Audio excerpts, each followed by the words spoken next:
तुझी बापडा तर म्हणते बाई 3 तर म्हणते मी सोय म्हणून या माणसाच्या घरी टिकावं अहो मी होय म्हणून टिकली तुमच्या घरी दुसरी एखादी बाई असती तर कवाची चालली गेली असती सोडून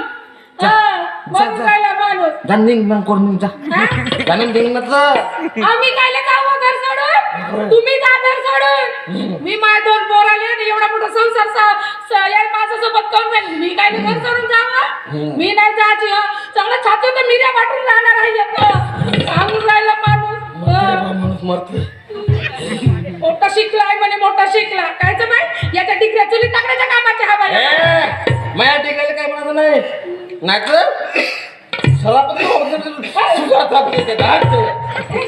सरापत देऊन टाकतो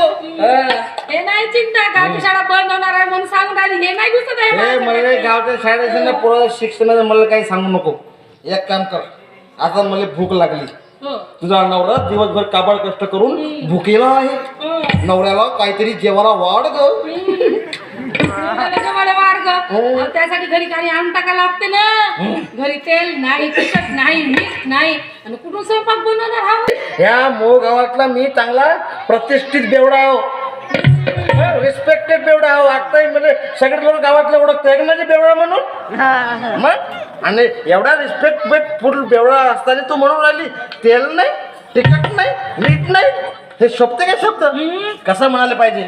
आपल्या घरी काजू नाही बदाम नाही किसमिस नाही मनुका नाही